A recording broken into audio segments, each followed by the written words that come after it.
Assalamualaikum warahmatullahi wabarakatuh. Bismillahirrahmanirrahim. Alhamdulillahi rabbil alamin. Assalatu wassalamu ala asyrafil anbiya'i wal mursalin.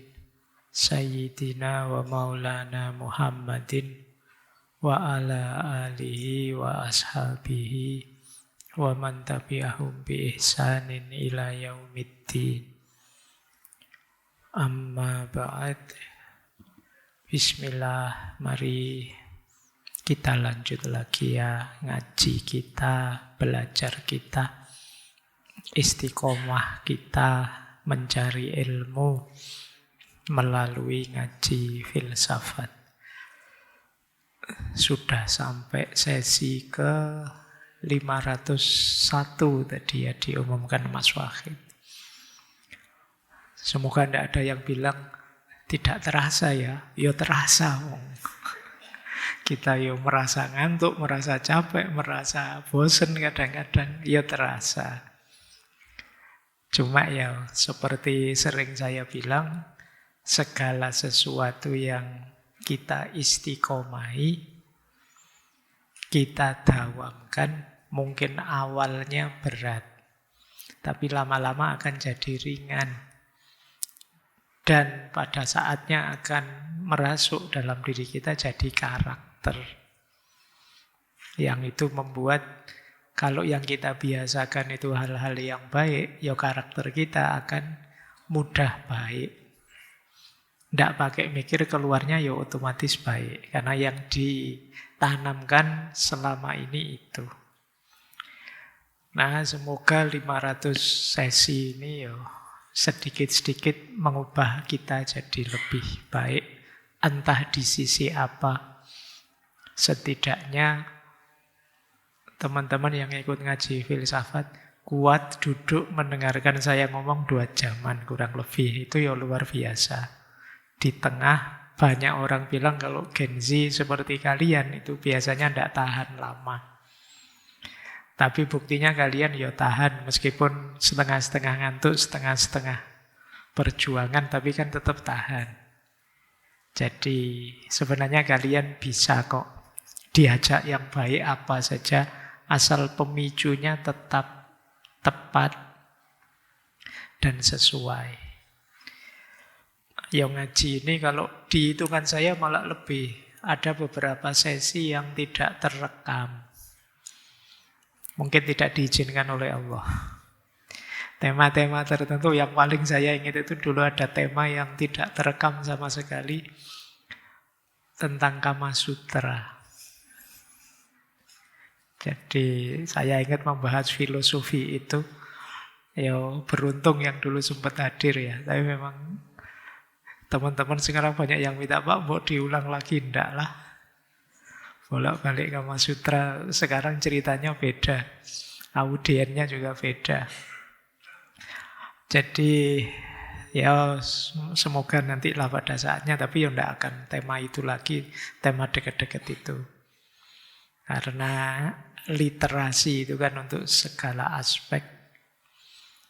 Termasuk ada banyak masalah ketika literasi kita di tadi ranah seksual juga tidak bagus. Oke, bismillah, malam hari ini kita membahas satu isu, satu tema, satu konsep. Yang teman-teman yang belajar filsafat mungkin sering dengar tema ini.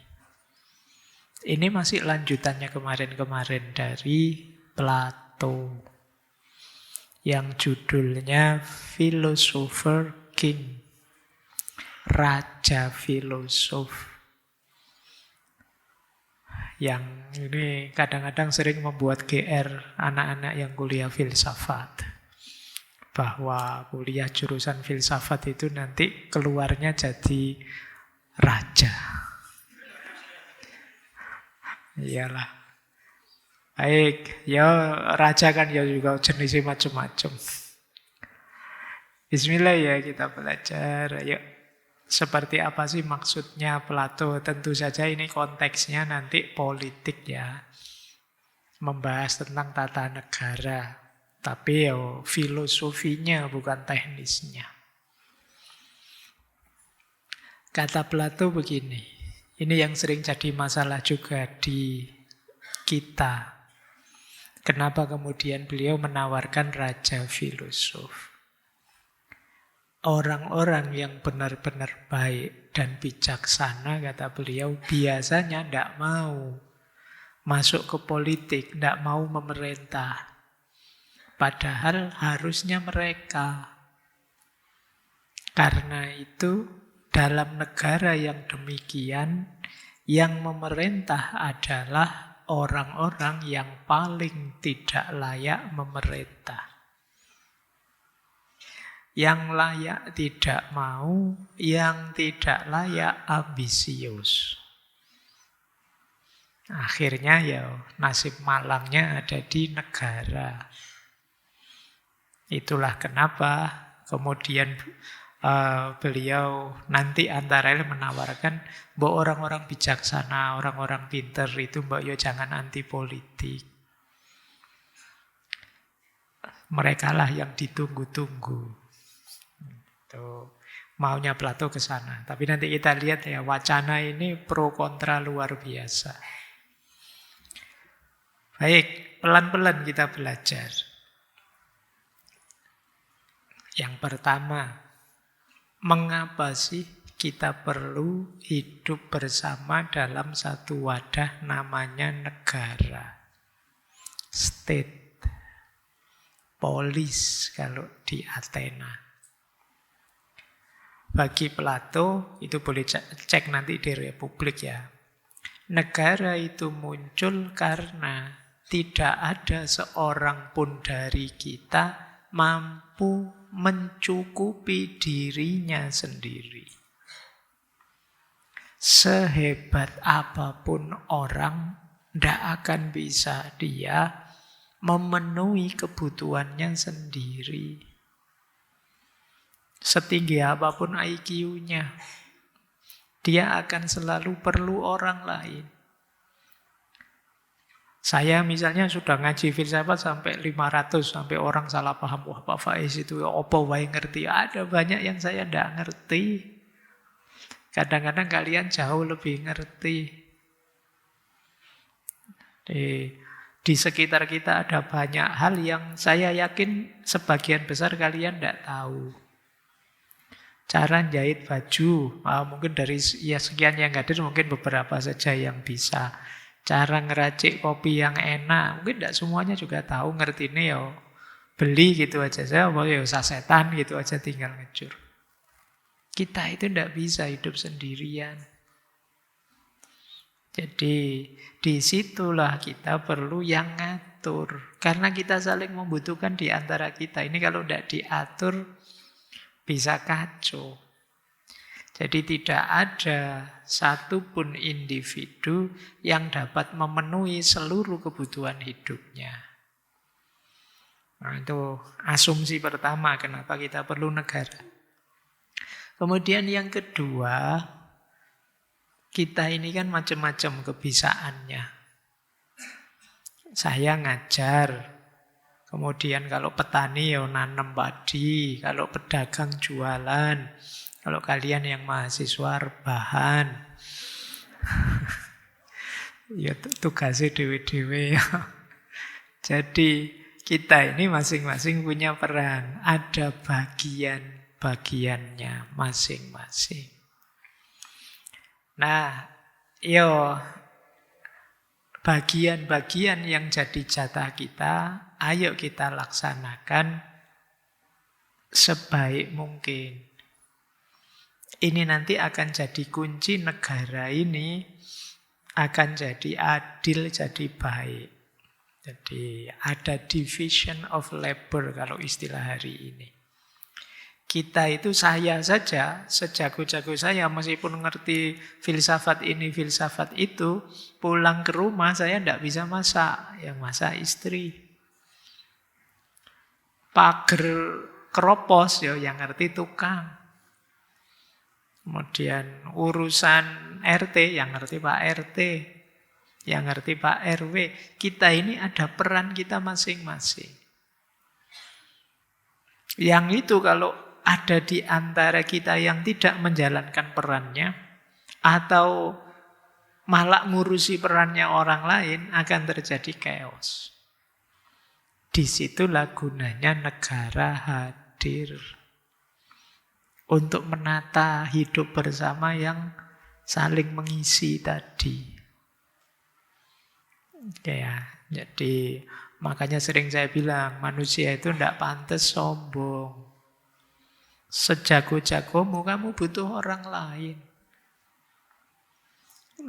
Sedahsyat apapun dirimu, ya kalian tidak bisa sendirian. Perlu dukungan yang lain. Nah, yang lain juga, ya dia kalau menjalankan perannya sebaik-baiknya, ya kemanfaatan dirinya banyak. Tapi kalau dia lupa perannya, apalagi malah ganggu peran yang lain, di sini masalah akan mulai muncul. Oke, disitulah perlu negara. Makanya kalian sesedih apapun, segalau apapun, seputus asa apapun kalian lihat. Pak, ini negara ini kok kayak gini ya Pak. Kan kalian sering begitu mengeluh. Sumpek, susah, sedih.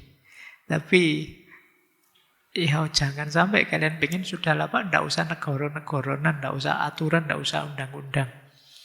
Begitu kita bubarkan, yang terjadi mesti kacau, chaos. Tidak karu-karuan sudah. Hukum kita cancel, aturan kita bubarkan. Sekarang terserah setiap orang melakukan apa saja boleh, suka-suka dia. Oh mungkin orang jualan-jualan sebelah-sebelah itu mesti segera tutup itu. Karena khawatir anarkis lah, khawatir orang suka-suka dia lah, akan langsung chaos. Maka ya manusia perlu mengorganisir dirinya, menata dirinya dalam satu wadah namanya negara. Tujuannya negara kalau menurut Plato keadilan. Jadi istilahnya Plato dikaiosine. Dikaiosine itu keadilan yang muncul dari harmoni dan terpenuhinya hak bersama. Nanti kapan-kapan kita bahas khusus ya keadilan menurut Plato. Tapi tujuannya negara itu ke sana. Untuk memenuhi kebutuhan kita bersama-sama, sekaligus menegaskan peran kita masing-masing, sehingga hak kita semua terjamin. Oke, ini tujuannya negara. Oke ya, lanjut. Cuma dalam sejarah, ini menuju philosopher king ya. Kenapa kok nanti harus model philosopher king? Beliau melihat sistem-sistem politik sepanjang sejarah itu modelnya masih belum ideal. Jadi ini tipologi bentuk negara yang menggambarkan ada siklus kejatuhan.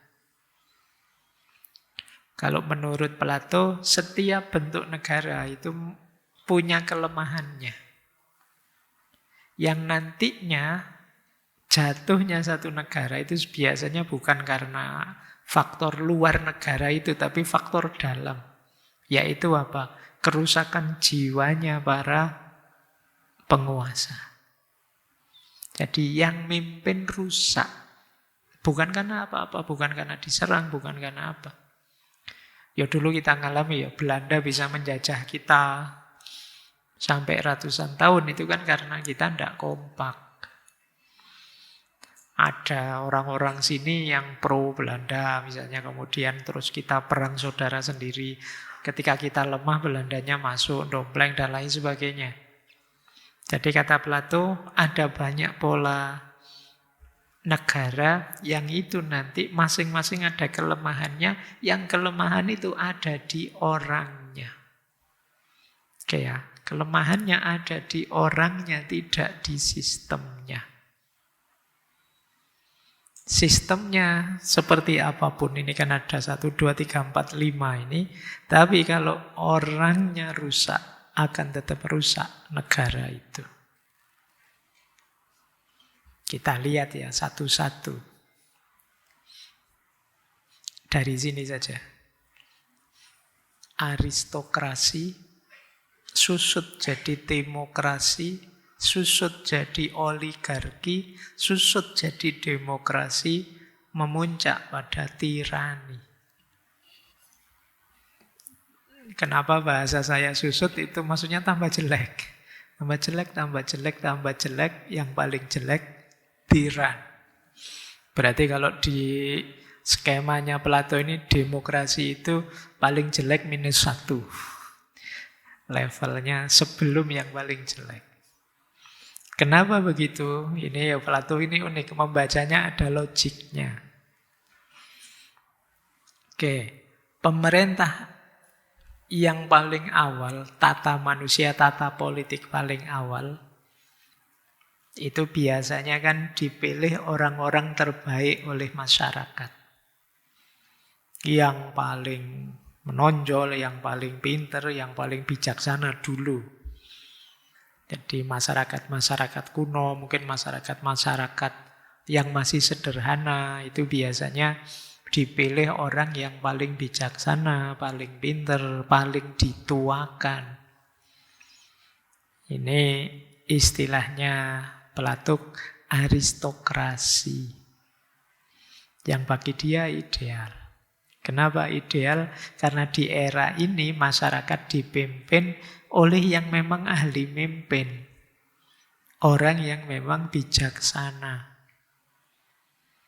Orang bijaksana itu dia tidak mikir dirinya, tapi mikir kebaikan bersama. Keadilan dijaga, diwujudkan.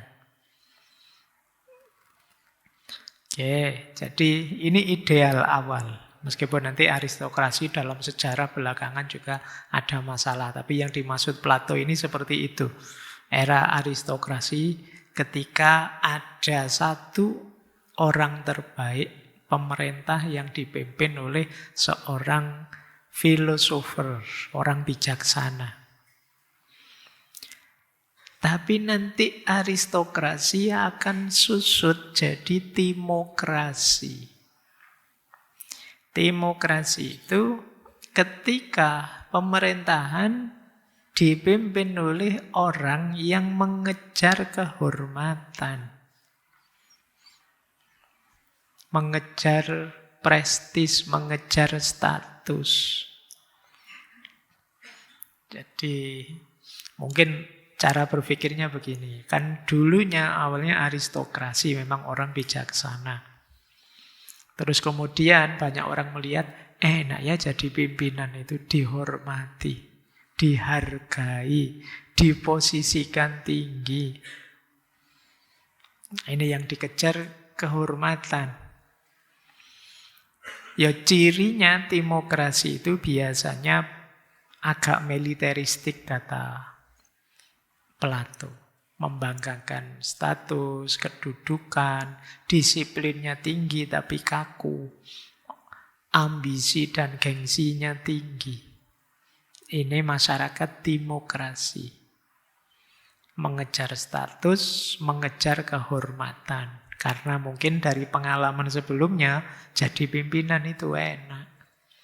Dimuliakan masyarakat itu luar biasa. Nah, setelah demokrasi terus muncul oligarki. Oligarki itu pemerintahan oleh segelintir orang kaya. Mengapa dari demokrasi kok jatuh ke oligarki?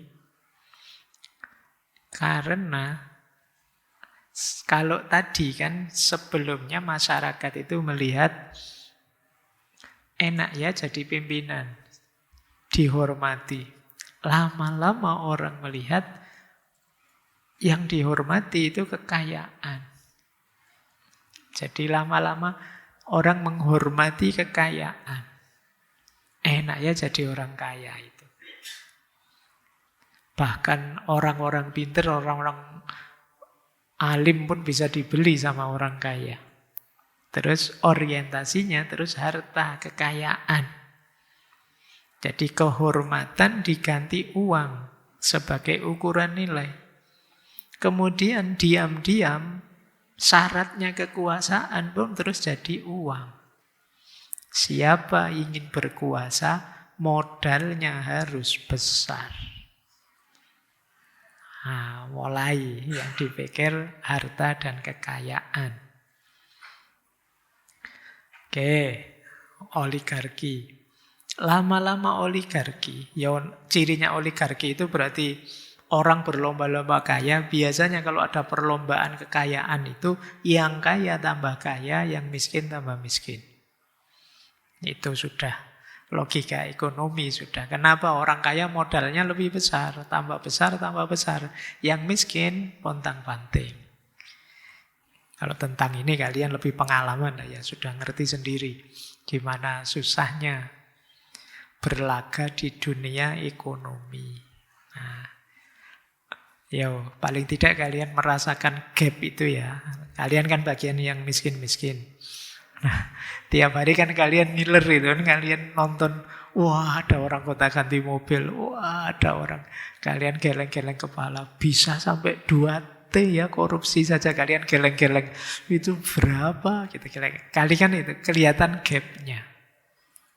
Nah, itu berarti kita ada di era oligarki. Jurang antara kaya dan miskin melebar. Terus dalam pikirannya Plato, kondisi semacam ini kan tidak akan tahan lama. Apa kalian tahan lama-lama begitu? Jadi yang miskin. Nah, terus mulai muncul problem-problem sosial. Mulai ada memberontak-memberontak, mulai ada kritik-kritik, negara kemudian terpecah secara sosial. Ini kayak ramalannya Karl Marx nanti belakangan. Ketika ada jurang terlalu lebar kaya dan miskin, ya tinggal nunggu waktu saja meledaknya. Nah, biasanya nanti setelah ini, setelah chaos, muncul kesadaran kan kita ini rakyat ya, punya hak ya. Kita masing-masing punya kedaulatan milik kita dan sebagainya. Dari situ lahir demokrasi. Yang lebih menekankan kebebasan, hak kita masing-masing. Kenapa dari oligarki jatuh ke demokrasi? Ya karena yang miskin memberontak, semua orang ingin bebas, mengatur nasibnya sendiri-sendiri. Ingin semua pendapat dianggap setara. Nah, pada akhirnya termasuk siapa yang mimpin. Bukan dari yang kaya, bukan dari yang terhormat atau siapa. Pokoknya yang kita sepakati bersama saja. Nah, jadi pemimpin terus kata Plato dipilih berdasarkan popularitas. Ndak pinter, ndak apa-apa asal dipilih, asal populer. Ini demokrasi. Nah, akhirnya apa?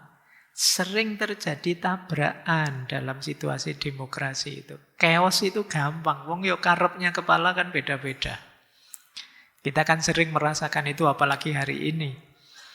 Di medsos itu kan kenceng tiap hari. Yang terbiasa baca berita politik mesti kalian rambutmu cepat putih, mesti tegang tiap hari, kaget tiap hari. Kan mudah chaos. Terus biasanya di situasi seperti ini muncul orang-orang yang kita menyebutnya kelompok populis. Melakukan segala cara agar didukung. Jadi pemimpin. Nah, kalau kemudian sukses, disukai dan jadi pemimpin, akhirnya dia dapat kekuasaan tertinggi yang mutlak. Setelah ini biasanya yang terjadi apa? Tirani. Kekuasaan terpusat di orang ini. Orang ini terlanjur dipercaya. Nanti dalam istilahnya Plato muncul satu istilah namanya demagog. Nanti kita lihat ya, seperti apa demagog itu. Jadi dari aristokrasi, terus jadi demokrasi berdasarkan kehormatan, jadi oligarki berdasarkan kekayaan, jadi demokrasi berdasarkan kebebasan, pada akhirnya jadi tiran. Jadi kekuasaan terpusat di satu orang. Baik. Semoga bisa ditangkap yang dimaui Plato ya, bagaimana yang tadi saya sebut siklus kejatuhan. Ya, lanjut ya. Ini yang sering disinggung dari Plato. Plato itu tidak terlalu suka dengan demokrasi. Meskipun nanti kita ungkap juga ya kritik-kritiknya orang pada Plato. Kenapa beliau tidak suka demokrasi? Ya, beliau menggunakan analogi kapal. Bayangkan kalau kita naik kapal, misalnya 100 orang mau naik kapal. Itu caramu milih nahkoda adalah orang yang bisa mengemudikan kapal apa orang yang disukai oleh orang seluruh kapal. Kalau kata Plato dalam demokrasi itu milih pengemudi, yang penting dia disukai oleh orang seluruh kapal atau sebagian besar orang di kapal. Bukan orang yang bisa mengemudikan kapal. Itu yang menurut beliau, kok begitu ya cara milihnya? Sederhananya begitu. Padahal harusnya, ya karena ini mimpin negara, carilah orang yang memang paham tentang cara mengarahkan, mengelola negara. Lah kok voting misalnya, lah kok dipilih suara terbanyak?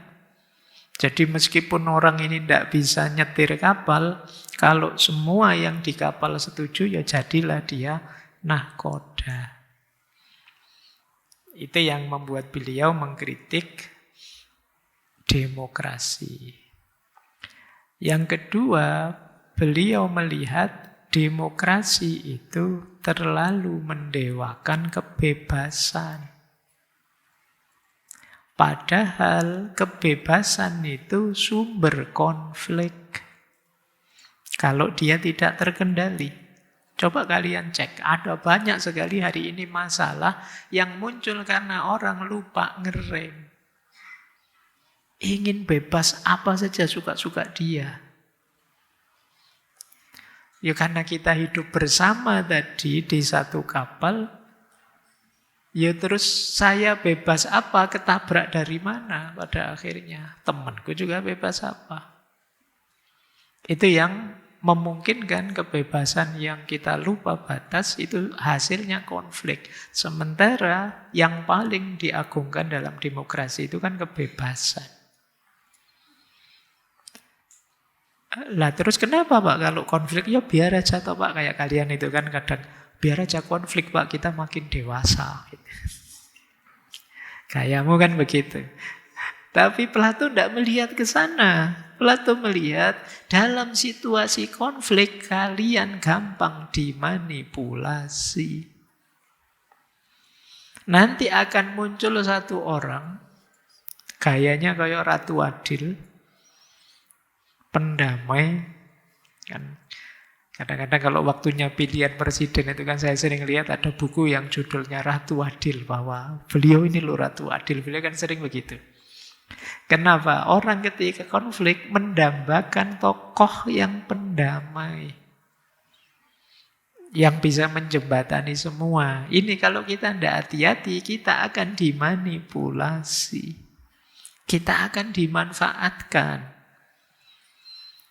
pilihlah saya, situasi akan damai. Mari segala masalah saya selesaikan. Kan begitu. Nah, terus kita terpesona, terus kita pilih, kita tertipu. Pada akhirnya kita jatuh lagi pada tiran yang baru. Jadi, kita dibohongi lagi, kita keliru lagi. Kita selalu begitu. Kenapa kita begitu? Kan kita selalu, ya Pak, orang-orang itu memang kan harusnya mikirnya yang jernih ya Pak, yang pintar ya Pak, milih yang bisa ya Pak. Idealnya sih begitu. Tapi kalau situasinya dibuat chaos terus, dengan kebebasan yang tidak ada rem tadi, kita terus jadi sulit milih. Siapa yang baik, siapa yang ideal. Oke, ini kritiknya Plato ya, nanti jangan dipotong dianggap kritik saya. Ini kritik lama sebenarnya. Ada banyak yang mengkritik demokrasi dengan model ini. Karena Plato punya sejarahnya sendiri. Kenapa beliau kok agak tidak suka dengan demokrasi. Nanti saya jelaskan. Baik, kita lanjutkan. Malam ini kita belajar politik ya. Tidak apa-apa. Biar tidak gelap. Ya kamu kan sering gelap kalau sudah urusan politik, kamu minggir semua. Yuk, jangan-jangan kita jadi korban seperti yang dibilang oleh Plato ini. Kita tidak jernih karena banyak chaos, kemudian kita dimanipulasi, muncul orang yang ngaku pembela, pada akhirnya hanya memanfaatkan kita. Apa tawarannya Plato? Kalau tidak demokrasi, tidak. Tadi ada oligarki, bukan yang tirani. Yang dimaui Plato itu apa sih? Plato menawarkan, kalau istilahnya dia ya, kalipolis. Kalipolis itu kalau mana letterleknya bisa kota yang indah, kota yang ideal. Ada yang menerjemahkan kota yang adil. Jadi ini satu negara ideal yang dimaksudkan untuk mencapai keadilan maksimal demi harmoni sosial. Nanti kita lihatlah, kalau definisi-definisi boleh lihat di bukunya. Kita bayangkan dulu. Jadi seperti saya bilang tadi, bayangannya Plato, Kalipolis itu negara yang tertib. Masyarakatnya sadar, tidak hanya tahu apa yang harus dia lakukan, apa yang jangan mereka lakukan. Dan itu mereka melakukan sesuai spesialisasi fungsi mereka masing-masing. Ini yang tadi saya sebut, setiap orang ada posisinya dan mereka melakukan yang terbaik yang mereka bisa. Dari situ nanti akan lahir harmoni dan keadilan. Ini istilahnya Plato, kalipolis. Saya lanjutkan saja ya. Dalam kalipolis, Plato melihat ada 3 kelas pokok di tengah masyarakat. Yang 3 kelas ini dianalogikan dengan tubuh kita manusia. Jadi di masyarakat ada 3 kelas itu. Yang pertama, ini nanti yang kita bahas panjang ya, philosopher kings. Ini penjaga utama. Mewakili kalau tubuh kita manusia itu logos, akal kita, rasio kita. Ini pimpinannya ya, ini yang paling tinggi. Kemudian ada auxiliaries. Ini penjaga pembantu. Penegak hukum, tentara, militer, kabinet, dan lain sebagainya. Itu penjaga pembantu ini. Saya tidak tahu, mungkin kalau Plato hidup sekarang PNS masuk apa enggak ya, penjaga pembantu ini. Yang jelas tidak ada mahasiswa di situ. Kamu tidak masuk kelas. Jadi ini mewakili tumos, semangat. Dan yang ketiga kelas produsen, producers. Ini petani, pedagang, pengrajin, ini yang menghidupkan ekonomi. Jadi ini 3 kelas pokok di tengah masyarakat. Tentu saja kalau kalian tanya, Pak, mahasiswa di mana? Mahasiswa itu berarti calon 3 itu. Karena untuk bisa sampai di 3 itu yang terbaik ya jalurnya pendidikan. Nah, pendidikanmu nanti semoga melahirkan, saya tidak tahu 3 itu sebenarnya sama-sama penting. Karena kalau ada satu yang pincang, ya negara jatuhnya tidak harmonis, tidak adil. Jadi puncaknya, pemimpinnya, kepalanya, reason rasionya, yaitu philosophers king, kemudian para pembantunya, tumos, dan eros. Eros itu mewakili keinginan, hasrat. Ya kalau ekonomi tidak jalan, tidak puter, ya macet semua. Kalau philosophers king diminta bijaksana. Kalau para pembantunya diminta berani. Kalau para pemutar roda ekonomi mewakili keinginan tadi diminta pintar mengendalikan diri. Ini kuncinya, kalau 3-3-nya optimal akan melahirkan Kalipolis, negara ideal versi Plato. Bahkan nanti Plato punya rumus, ini nanti bisa kalian diskusikan. Ada istilah noble lie. Noble lie itu bohong tapi mulia. Misalnya kata Plato, biar orang-orang itu serius dengan pekerjaannya, dengan bidangnya, boleh bikin mitos-mitos. Jadi silakan bikin mitos yang membuat orang mantap. Misalnya begini, ini kalau Plato mencontohkan mitos logam. Bikin mitos, misalnya gini loh, Tuhan itu memasukkan emas pada orang-orang yang ditakdir jadi pemimpin, memasukkan perak ke dalam jiwanya orang-orang yang para pembantu tadi, dan memasukkan perunggu atau besi ke jiwanya para pekerja. Wah, itu kan ketika ada mitos kayak gini, misalnya orang kan, oh iya ya berarti saya oleh Tuhan itu sudah ada castingnya sendiri-sendiri. Tidak boleh saya melanggar amanat Tuhan ini, karena saya sudah diberi ini. Ini contoh sebenarnya maunya Plato, boleh kok masyarakat bikin narasi sendiri, bikin mitos sendiri untuk menguatkan sistem tadi. Biar orang kan kadang-kadang kita yang produsen iri sama pemimpin, yang pemimpin jengkel sama yang membantunya, karena padahal masing-masing ada perannya. Jadi boleh bikin noble lie, dibikin kebohongan tapi yang mulia, karena bohong itu membuat terus yang baik jadi hidup.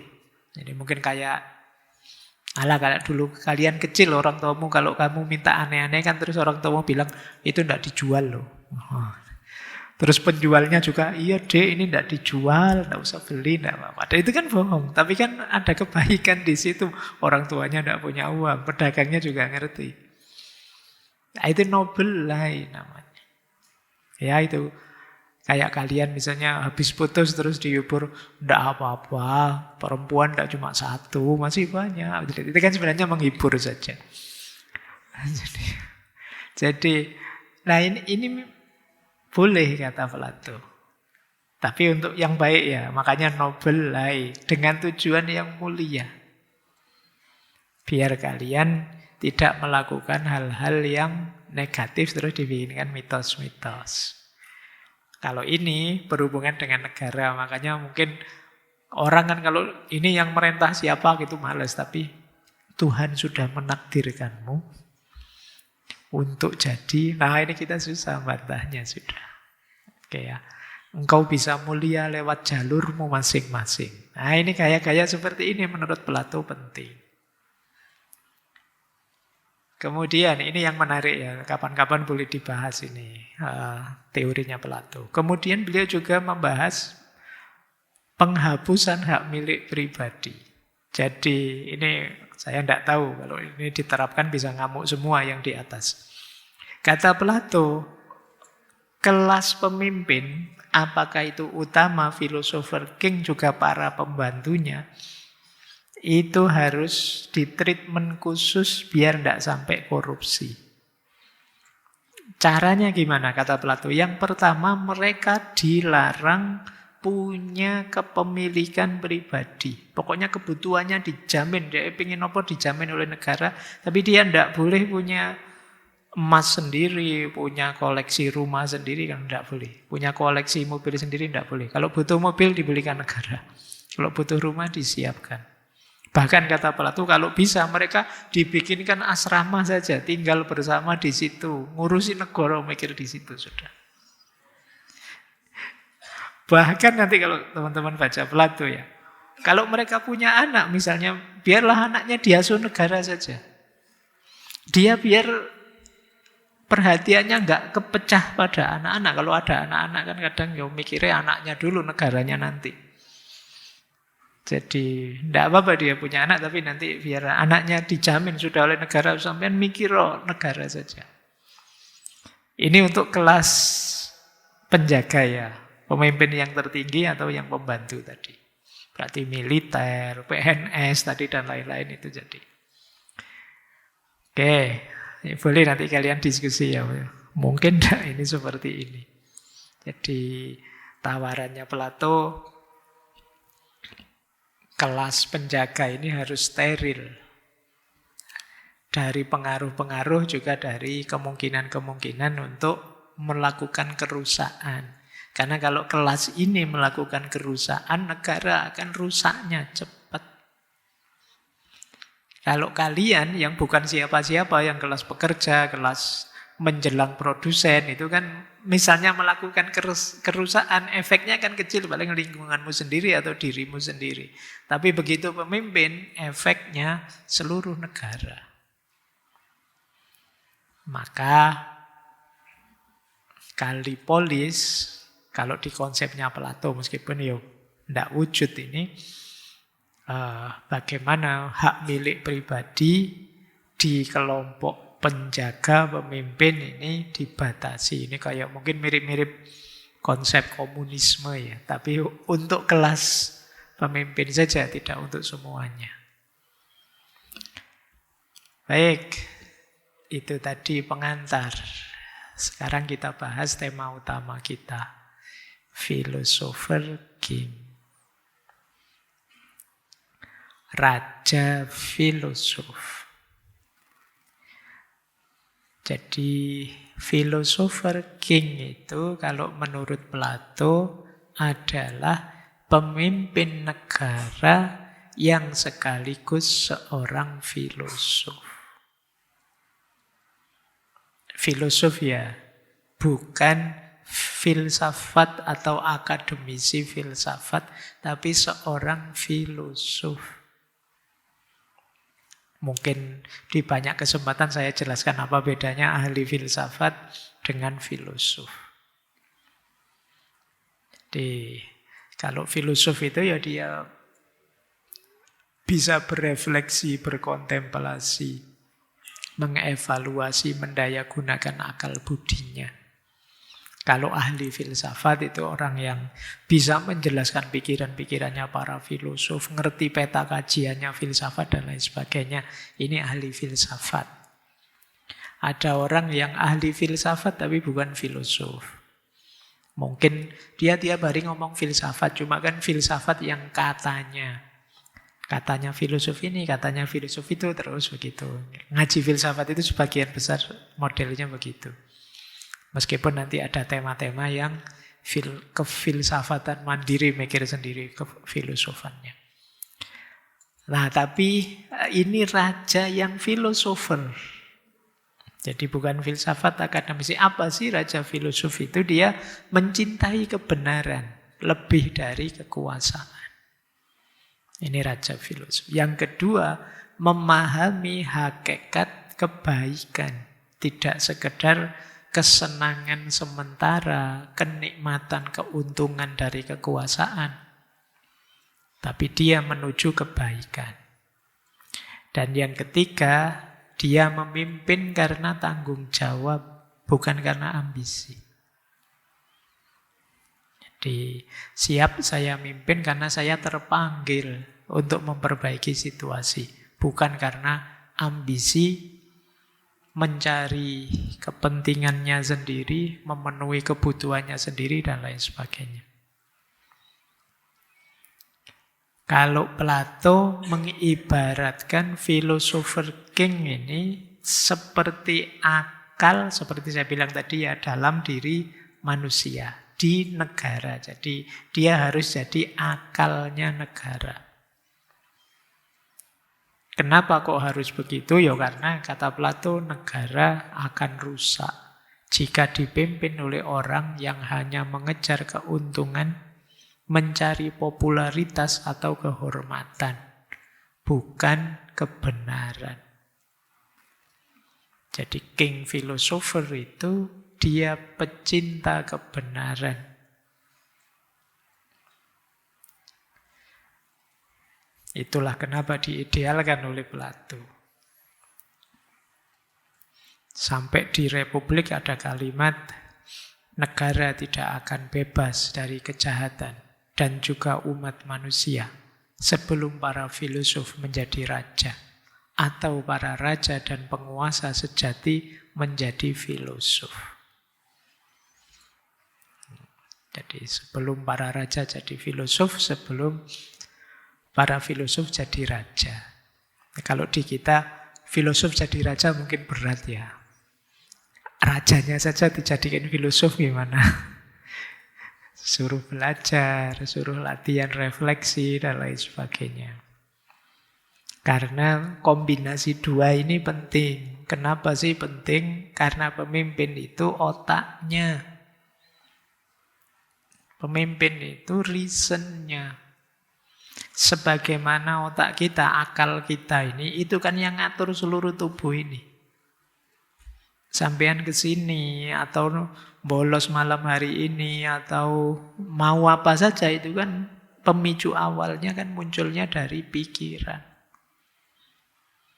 Maka dia paling vital. Kalau itu negara, berarti ya negara ini dibawa kemana? Nanti wajahnya seperti apa? Ya kuncinya di pemimpinnya, leadernya. Maka perlu kita seorang penguasa yang berkarakter filosof. Karena kata Plato, filosof itu orang yang cinta kebenaran. Dan orang yang cinta kebijaksanaan tidak akan mencintai uang. Boleh kalian diskusikan ini ya. Berarti orang bijaksana itu ya butuh uang, tapi tidak akan cinta uang. Ini tema ini kapan-kapan kita bahas panjang. Benar nggak sih filosof itu tidak butuh uang? Kata siapa kan gitu. Butuh, tapi ya kalau bisa jangan cinta uang. Bahkan kenapa pemimpin harus filosof? Karena filosof itu cintanya kebijaksanaan. Kalau dia cinta uang, negaranya bahaya. Kalau dia cinta materi, negaranya bahaya. Kalau dia cinta kehormatan, cinta popularitas, negaranya bahaya. Nah, kita lanjutkan. Apa cirinya philosophers king? Ada 5 ya, kalau di Plato secara umum ini ya merinci dari tulisan-tulisan beliau. Yang pertama jelas ya, cinta kebenaran. Tidak puas hanya dari opini-opini, tapi mencari pengetahuan sejati. Apa bedanya opini dan pengetahuan sejati? Kembali ke sesi kita 2 minggu kemarin. Doksa dan episteme. Dia tidak akan mudah tertipu oleh hoax, propaganda, retorika. Karena dia sudah tahu mana yang sejati, mana yang palsu. Yang kedua, raja filosof, philosopher king itu, dia kenal ide tentang kebaikan. Mana yang benar-benar baik untuk bangsa ini. Nah, dia tahu itu. Sehingga mungkin rela berkorban, mungkin kadang jadi tidak populer, mungkin kadang jadi dibenci satu dua orang, dia tidak masalah. Yang penting ini yang terbaik untuk bangsa ini. Bukan yang sekedar kesenangan sesaat, bukan sekedar sesuatu yang gebiar sekarang tapi besok suramnya panjang. Raja filosof itu tahu yang terbaik. Jadi memahami apa yang benar-benar baik, tidak sekedar yang tampak baik. Kemudian ciri ketiga, kalau ini tidak mudah. Tidak cinta kekayaan dan kekuasaan. Hidupnya sederhana. Kenapa sih tidak cinta harta? Ya karena cinta harta itu membuat keputusan bisa bias. Orang yang senang harta mudah tergoda oleh iming-iming harta. Mudah menegosiasikan kebenaran. Maka philosopher king itu ya cintanya pada kebenaran, bukan pada kekayaan, bukan pada kekuasaan. Yang keempat, adil dan terkendali. Bisa ngerem dirinya, tidak ngamuan, tidak impulsif. Jiwanya tenang. Tidak kesusu, tidak gerusak-gerusu. Dan philosopher king itu teruji oleh pendidikan yang panjang. Dari mana sih muncul karakter 4 sebelumnya tadi? Pendidikan. Minggu depan kita bahas ini ya. Bagaimana cara mendidik orang bisa sekualitas philosopher king ini. Makanya besok kita temanya pendidikan jiwa. Paideia. Oke, jadi ini ciri-ciri philosopher's king. Saya tidak tahu siapa dalam bayangan kalian yang masuk kategori philosopher's king ini. Mungkin yang kalian ingat ada tokoh stoik Marcus Aurelius. Dia menulis meditation. Pikiran-pikirannya belakangan banyak dikutip. Dia seorang kaisar Romawi. Meskipun ya tetap ada beberapa cacatnya, ya tidak se-philosopher's king itu wong ya. Era-era beliau Romawi itu kan era nanti kekristenan awal yang di situ banyak mengalami siksaan, mengalami persekusi, dan ini era-era termasuk zamannya Marcus Aurelius. Siapa lagi? Di India mungkin teman-teman kenal Asoka.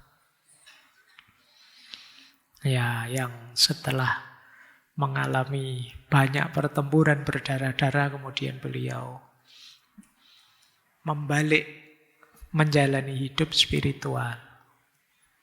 Pikiran-pikirannya kemudian banyak dirujuk orang. Tapi Asoka lebih spiritual. Kalau Plato ini kan maunya rasionalnya. Mungkin ada juga dulu pernah kita kaji Jalaluddin Muhammad Akbar, Sultan Akbar Agung India. Yang itu intelektual ya sultan yang menggagas dini ilahi, yang ingin meramu spiritualitas dari banyak agama, ingin dijadikan satu. Ya sama kayak Asoka tadi ya, masih di spiritual. Ada juga yang raja pencerahan, sahabatnya Voltaire, Frederick kedua dari Prusia. Tapi kalau beliau ini mungkin ya kalau saya menyebutnya lebih ahli filsafat. Kefilosofannya mungkin masih harus diuji lagi. Tapi beliau memang dekat dengan Voltaire sehingga gagasan-gagasan beliau juga luar biasa. Ayo, ada lagi siapa bayangan teman-teman ya? Mungkin kalau dalam Islam kita mungkin masih ingat Umar bin Abdul Aziz. Dan lain-lain, silakan. Mungkin teman-teman punya konsep sendiri. Kalau ada waktu boleh dibandingkan dengan konsep Ratu Adil di Jawa. Atau konsep Imam Mahdi dan lain sebagainya. Itu nyambung tidak dengan Philosopher's King ini? Ya tugasmu lah yang kuliah S2, S3 bahas itu ya. Baik, karena kalau saya bahas itu di sini kasihan yang bukan jurusan filsafat. Nanti, Pak, ruwet Pak materinya Pak, gitu. Yang bagian pendalaman-pendalaman kalian ya. Oke, yang jelas ini idealismenya Plato. Mengapa sih harus philosopher king? Ini kalau ada yang tanya, apa enggak boleh yang lain? Kata Plato, kalau kita rinci dari tulisan-tulisan beliau, yang pertama, karena politik itu lebih banyak berhubungan dengan pengetahuan, bukan selera. Jadi, Plato membedakan antara mengetahui apa yang baik dengan sekedar suka. Selama ini, ya kita dengan demokrasi itu sering politik itu tentang suka dan tidak suka. Padahal harusnya tentang tahu dan tidak tahu, bisa dan tidak bisa. Jadi itulah kenapa perlu philosopher king. Karena kalau tidak ya seperti situasi demokrasi tadi. Yang penting kita sepakati meskipun tidak bisa nyetir kapal, biar saja. Alasan kedua, kekuasaan tanpa kebijaksanaan hancur. Contohnya apa? Athena. Athena habis. Perang melawan Sparta. Sokrates, orang paling bijaksana pada zamannya, malah dihukum mati. Jadi iya kekuasaan, iya sih kedaulatan, tapi tanpa kebijaksanaan, tanpa pengetahuan akan kebenaran juga hancur. Yang ketiga, kata Plato, filosof itu tipe orang yang tidak serakah kekuasaan karena orang ini cintanya pada kebenaran, kebijaksanaan. Sayangnya, biasanya filosof yang sejati memang tidak minat jadi pemimpin. Problemnya di situ. Yang keempat, seperti tadi alasannya Plato ya, negara itu seperti tubuh kita ini loh. Kuncinya ada di otak, ada di akal. Manusia waras ketika akalnya sehat. Berarti negara juga waras kalau yang mimpin berakal. Para filosof. Ini kalau ada yang tanya, mengapa harus philosopher's king? Yang penting kalian tahu ya, tidak harus dihafalkan, tidak apa-apa. Tidak ada ujiannya. Lanjut. Kenapa sih kemudian kok Plato sampai kepikiran ide philosopher king ini? Pelan-pelan ya. Kalau ini latar belakangnya. Yang pertama tadi tentu saja Athena yang demokratis. Abad kelima sebelum Masehi. Yang teman-teman tahulah di sana demokrasinya langsung. Warga bisa ngomong langsung. Ada majelisnya khusus. Yang mengutamakan retorika dan popularitas. Jadi yang dipilih itu berarti yang paling populer. Siapa yang paling populer? Yang paling pinter berretorika. Paling pinter ngomong, paling pinter pencitraan, paling pinter, dia yang akan menang. Karena yang seneng banyak. Oke, jadi latar belakangnya itu. Yang kedua, Plato mengalami trauma Perang Peloponnesos. Ini perang antara Athena dan Sparta. Athena dengan demokrasinya, kalau Sparta itu terkenal militeristik. Efeknya apa? Athena kalah. Terus krisis ekonomi, krisis moral. Orang tidak percaya lagi pada pemerintah. Setelah Athena kalah, muncul apa? Ada istilah pemerintahan 30 tiran.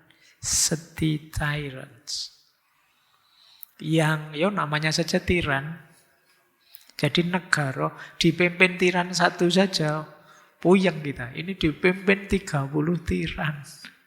Istilahnya. Betapa beratnya hidup kita.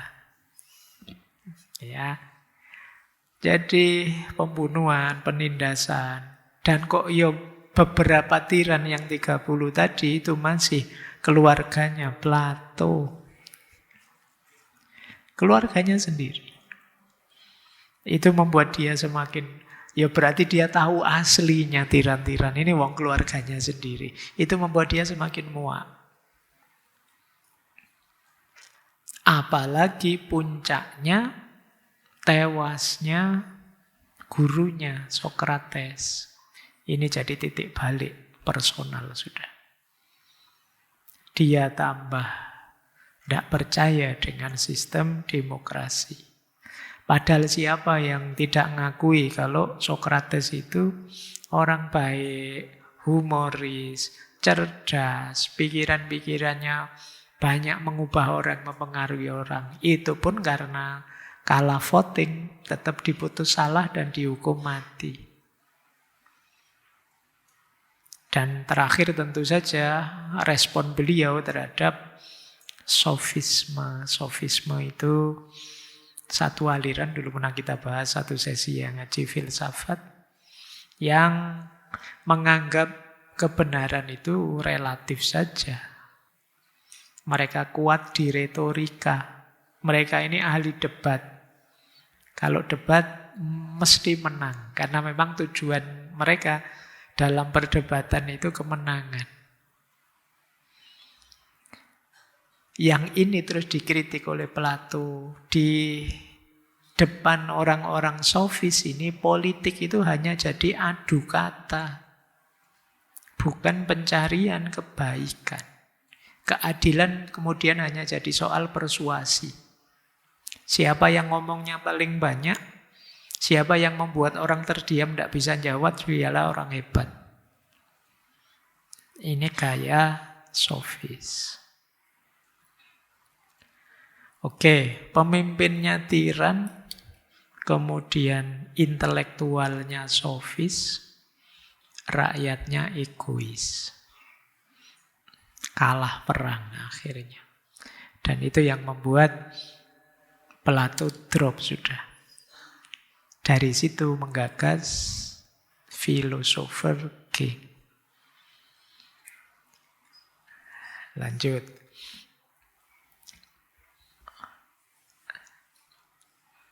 Apa lawannya philosopher king?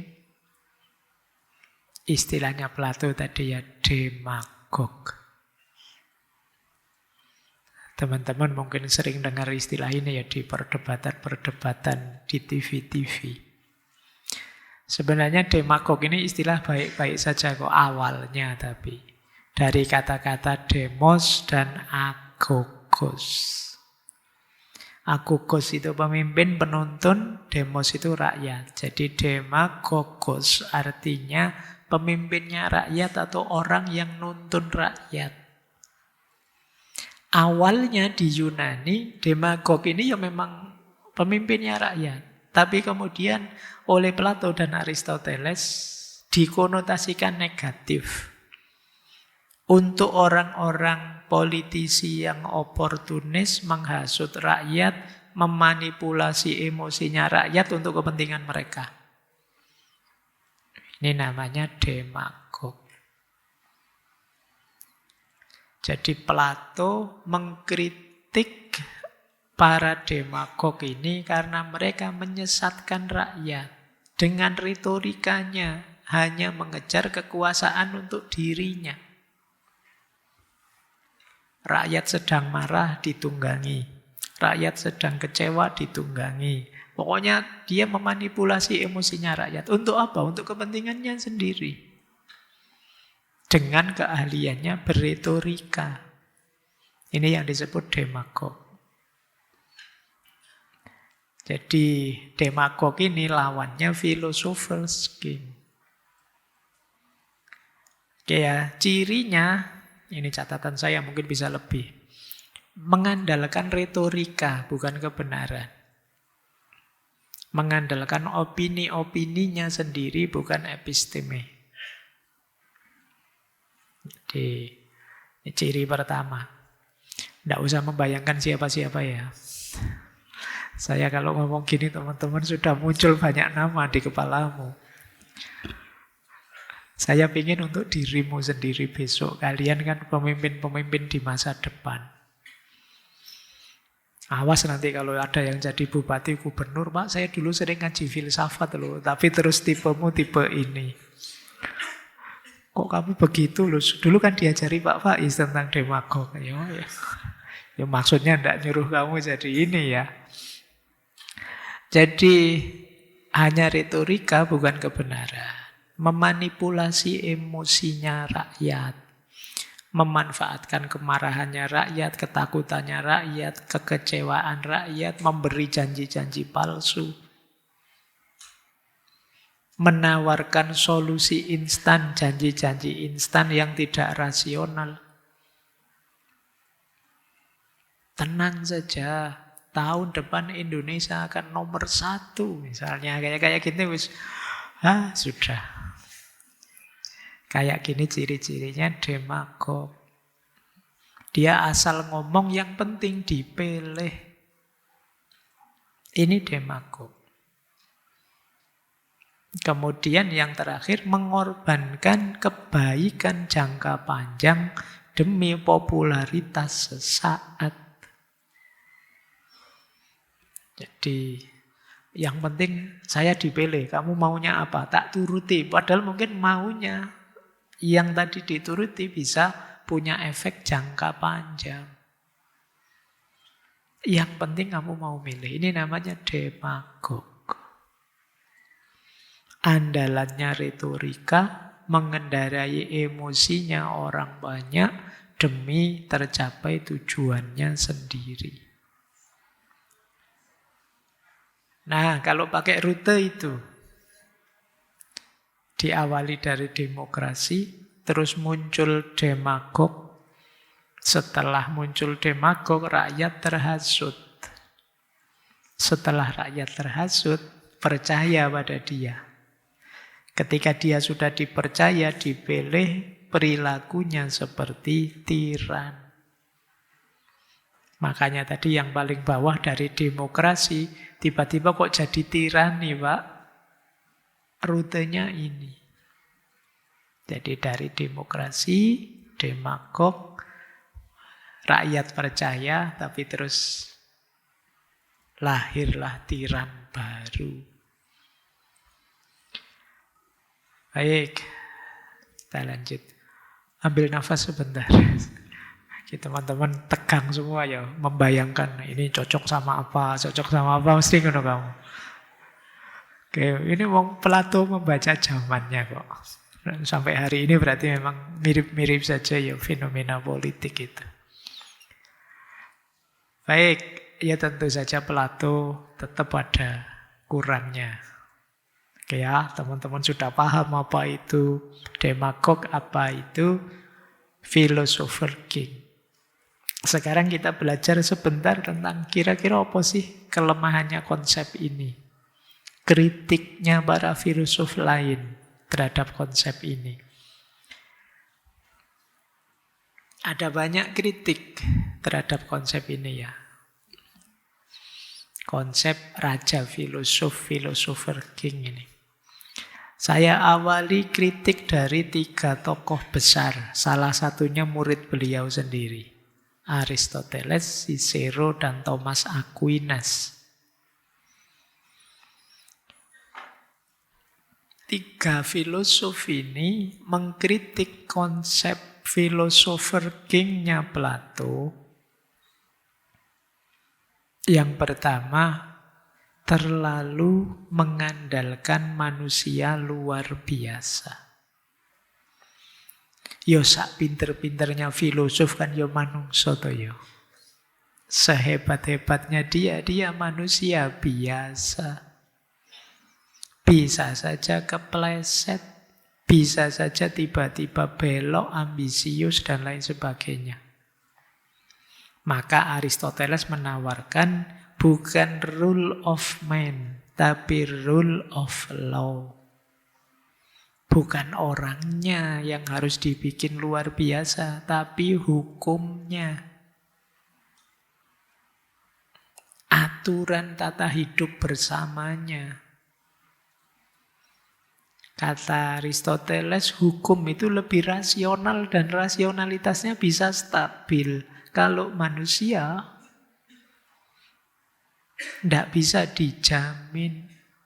Kan sering saya bilang, kadang-kadang orang pinter itu, ya kalau jahat juga susah ketahuannya, wong dia pinter. Maka jangan orang yang mimpin, tapi aturan hukum. Pemimpin bijak itu baik, cinta kebijaksanaan baik, tapi kan dia harus dibatasi juga oleh hukum. Karena kalau tidak, yang terjadi apa? Tiran. Tadi menghindari tiran, bisa saja jatuh ke tiran yang baru dari raja filosofnya sendiri. Karena terlalu mengandalkan manusia yang luar biasa. Ada lagi Epikuros. Kalau ini agak beda cara ngeritiknya Epikuros ya, yang dia dikenal dengan hedonisme kunonya. Kata Epikuros, orang kalau sudah jadi filosof, cinta kebijaksanaan, pasti dia tidak akan mau masuk ke politik. Kenapa? Politik itu menggelisahkan. Sementara kalau dia ilmunya tinggi, ngerti, hidup itu nyari ketenangan. Maka kata Epikuros, keterlibatan politik seorang filosof itu hanya akan membuat dia turun pangkat. Sudah enak-enak jadi filosof kok malah jadi presiden. Stres akhirnya, sumpek tidak jadi filosof lagi. Padahal kata Epikuros, filosof itu harusnya nyari tenang, bukan kekuasaan. Justru kalau dia masuk ke politik akan kehilangan kebijaksanaan. Nah, ini bahanmu diskusi ya. Apa iya orang itu kalau masuk politik terus kehilangan kebijaksanaannya? Sejauh mana dia mampu mempertahankan ketenangan jiwanya? Karena istimewanya filosof itu dia mampu berpikir jernih. Bisa tidak dia berpikir jernih di kolam yang keruh? Nah, ini problem. Silakan kalian diskusikan. Ini kritik kedua. Ada lagi kritik Augustinus. Teolog ya. Filosof teolog. Kata Agustinus, ala Plato berlebihan. Negara tidak akan bisa diselamatkan oleh filosof. Kenapa? Karena manusia itu berdosa. Tidak ada manusia yang sempurna. Termasuk para filosof. Yang kedua, yang namanya negara, kalau masih di dunia ini, ya pasti banyak cacatnya. Negara yang tidak ada cacatnya di akhirat. Jadi mimpinya tidak usah terlalu tinggi membayangkan negara yang tidak ada problemnya.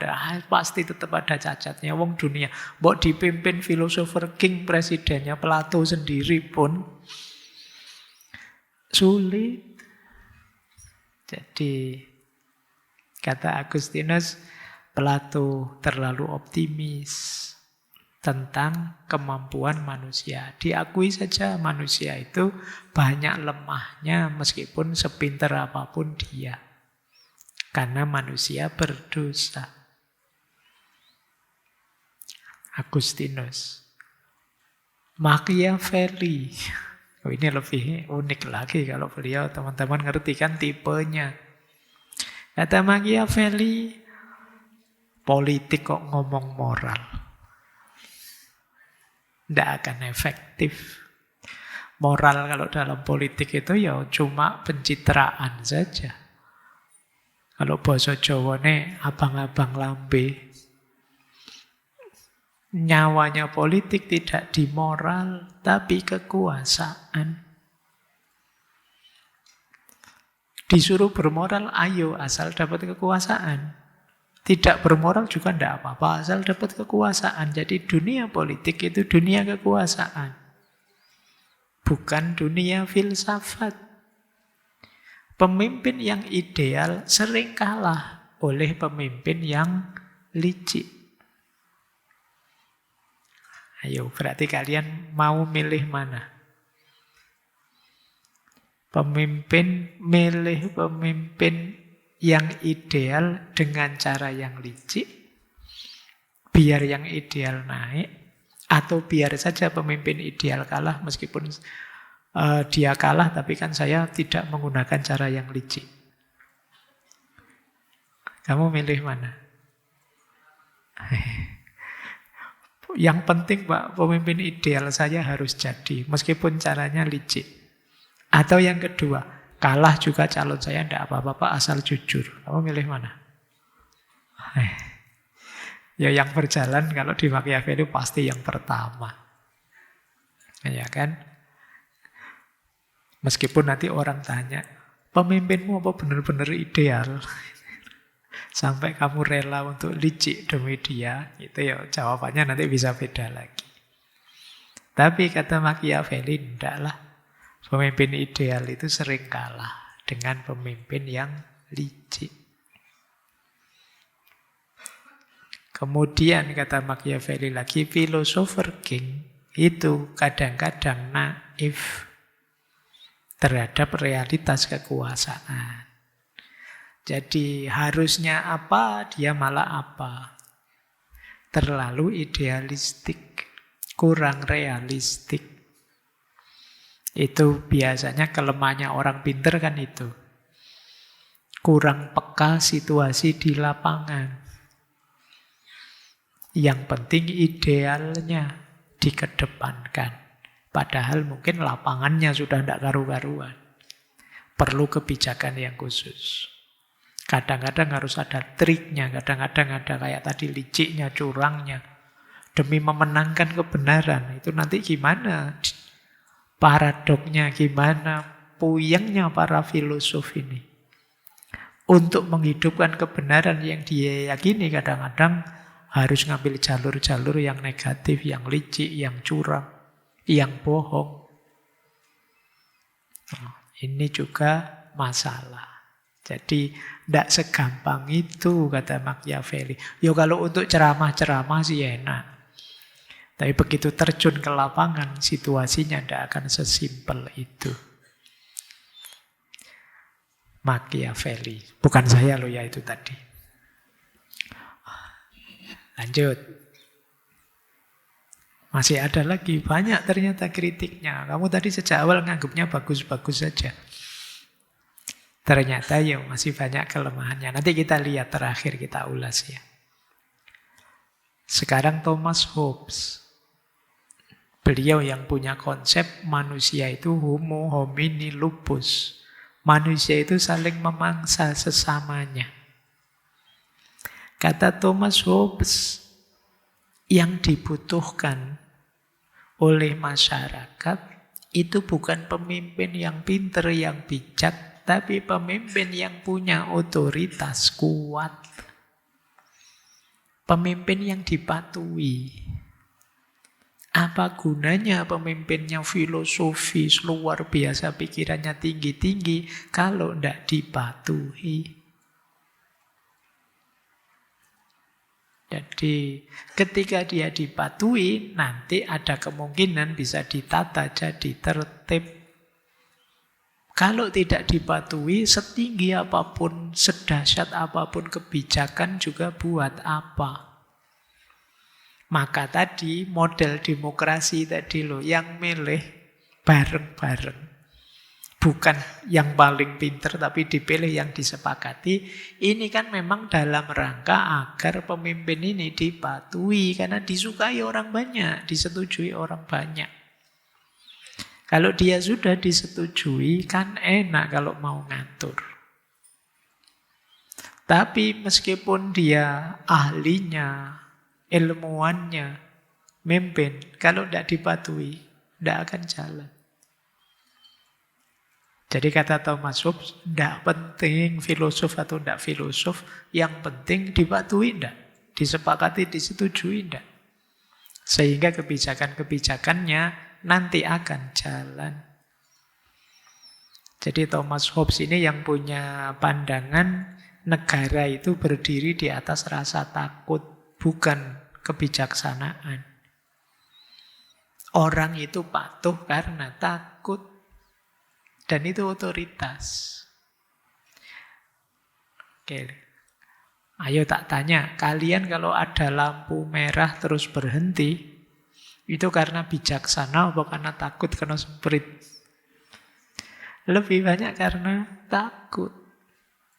Kalian pakai helm misalnya. Itu kan, kok pakai helm cuma dekat aja. Kalau ada polisi gimana? Ini teorinya Thomas Hobbes. Orang itu lebih banyak patuh karena takut.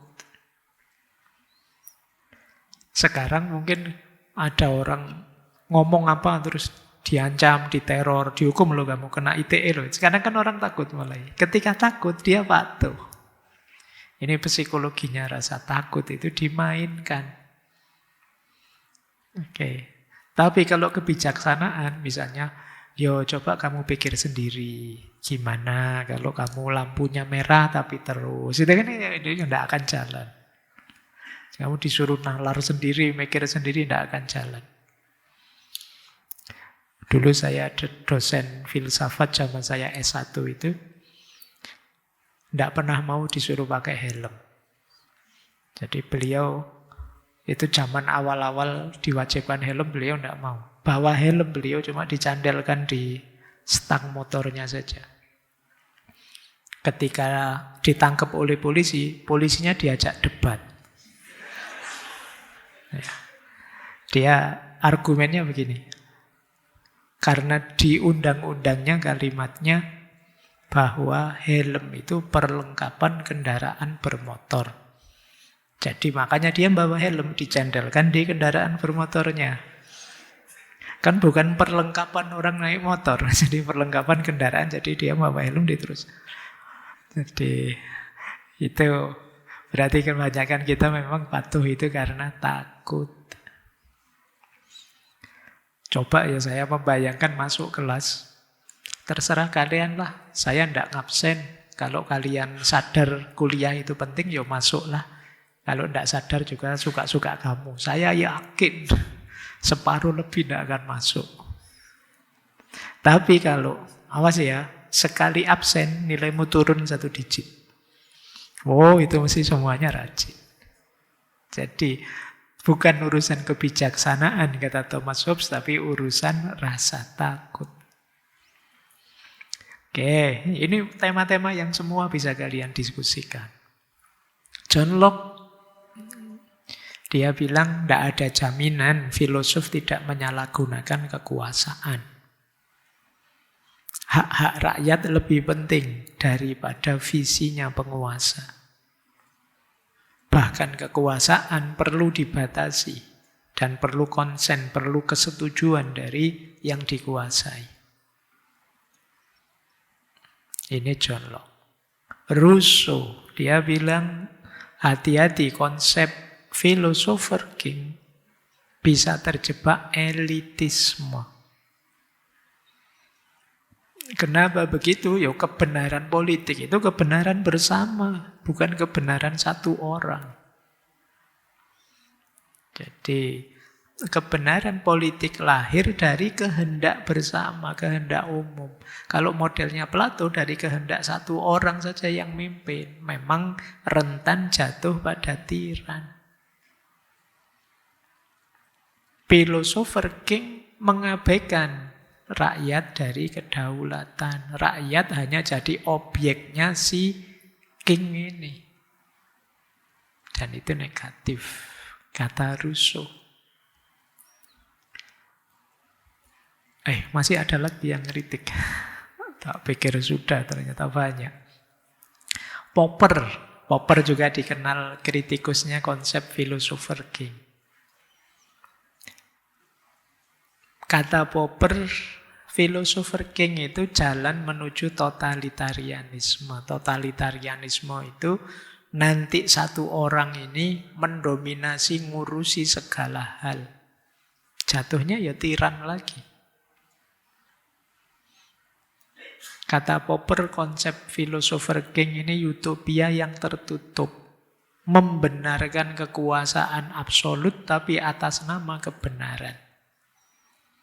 Nanti dalam bukunya Popper, The Open Society and Its Enemies, Popper menyebut Plato inspirator tidak langsung totalitarianisme.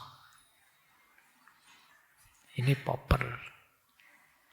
Hannah Arendt, beliau mengkritik Plato karena menyamakan kebenaran dengan kekuasaan. Kenapa? Karena kalau satu kebenaran ketemu kekuasaan, ketika satu visi kebenaran memegang kuasa, biasanya efek yang lainnya apa? Pluralitas mati. Segala suara yang lain, pandangan yang lain, itu dianggap salah. Jadi dunia manusia itu kan tidak seeksak itu. Ya kalau kebijakan tentang matahari terbit dari timur itu pasti. Tapi kalau kebijakan tentang manusia kadang-kadang kemarin baik, sekarang tidak. Di daerah tertentu cocok, daerah tertentu tidak. Itu kalau hanya satu orang dengan pendapatnya sendiri, dengan kebenarannya sendiri, ada kemungkinan meminggirkan pandangan-pandangan yang lain. Politik perlu ruang untuk perbedaan. Tidak bisa menang-menangan satu orang. Jadi politik tidak sama dengan filsafat yang murni. Oke, jadi secara konsep ada banyak kritik. Secara fakta juga tidak gampang menemukan philosopher king. Ada paradok-paradoknya. Yang pertama, paradok kekuasaan. Kenapa tidak gampang menemukan philosopher king? Orang yang beneran filosofer enggan jadi king. Orang yang jadi king itu sulit jadi filosofer. Jadi tidak gampang. Di teori gampang, di prakteknya tidak. Gitu loh. Pecinta kebijaksanaan sejati pasti tidak nyaman dengan dunia politik yang kompleks, serba tricky. Sebaliknya juga, para raja, para pemimpin itu kadang-kadang juga ya sulit untuk berpikir mendalam, rasional, memegangi satu kebenaran karena situasi tidak sesederhana itu. Jadi di dunia nyata, para pemimpin itu kadang-kadang harus kompromi. Demi apa? Menjaga stabilitas. Yang ini kadang-kadang bertentangan dengan filsafat yang murni. Kadang-kadang tidak rasional, sedikit tidak apa-apalah yang penting. Kadang-kadang tidak masuk akal, tidak apa-apa, yang penting orang-orang tertib. Itu susahnya di lapangan. Apalagi kalau parameternya kebijaksanaan. Bijaksana itu kan ya kadang cocok di sana tapi di sini tidak. Sesuai untuk situasi A tapi di situasi B tidak. Itu yang disebut tidak gampang. Jadi secara konsep tadi dikritik oleh banyak tokoh, secara lapangan juga tidak mudah. Lah terus bagaimana? Tidak jadi ya, jadi raja filosof, apa tetap jadi? Kita lihat ya, kalau saya, ya tetap ada relevansinya, meskipun dalam hal tertentu sudah tidak relevan lagi konsep ini. Kita lihat tidak relevannya dulu. Tadi kan sudah dari kritik-kritik tadi kita simpulkan. Jadi konsep philosopher king ini kalau diterjemahkan harafiah tidak relevan. Yang pertama apa? Karena di situ ada asumsi satu orang yang dianggap paling pinter, paling bijak, yang dia berhak merentah, ngatur semuanya tanpa koreksi. Ini tidak akan mungkin hari ini. Tidak relevan. Situasinya tidak seperti itu. Yang kedua, negara modern hari ini itu sudah kompleks situasinya. Tidak sesederhana bahkan Athena zaman itu. Kekuasaan yang tidak terkontrol, tidak ada mekanisme yang ngawasi, itu akan tetap melahirkan tiran. Yang ketiga, sulit kita memastikan mana sih yang paling bijaksana itu. Yang paling benar itu mana sih, kita akan sulit. Kenapa? Ya, karena saya bilang tadi, situasi di lapangan itu bisa beda-beda. Bijaksana di sana bisa tidak cocok di sini. Dan yang terakhir, tidak relevan konsep ini ketika melihat hak-hak politik setiap orang dengan kebenarannya yang mungkin beda-beda, apalagi masyarakat majemuk.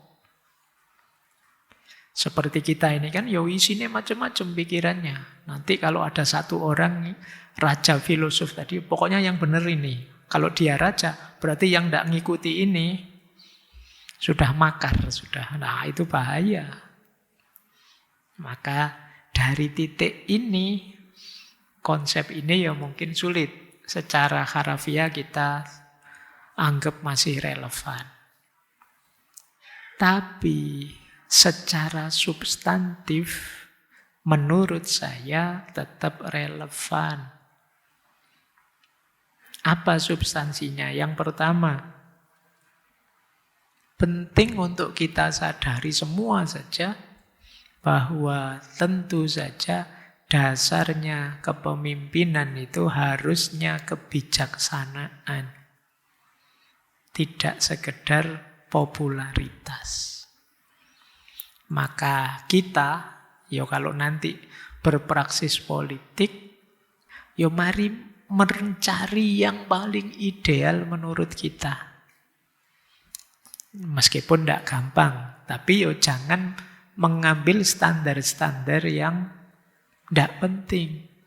Saya karena tidak kenal siapa yang saya pilih, pokoknya tak pilih yang paling ganteng saja, Pak. Yang fotonya paling cantik saja, Pak. Kemarin waktu pemilu saya sering dengar suara-suara gitu.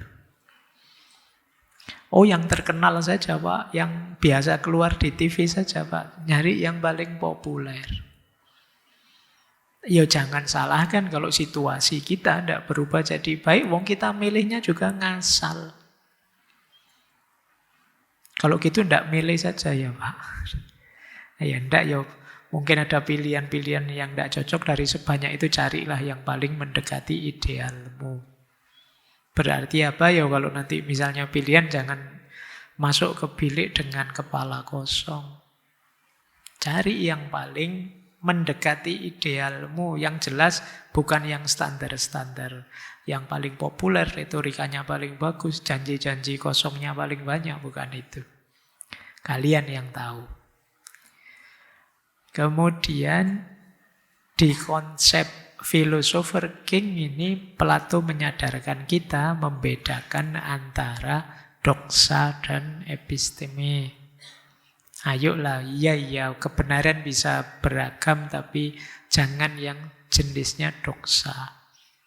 Atau yang hari ini model hoax, post-truth, dan lain sebagainya.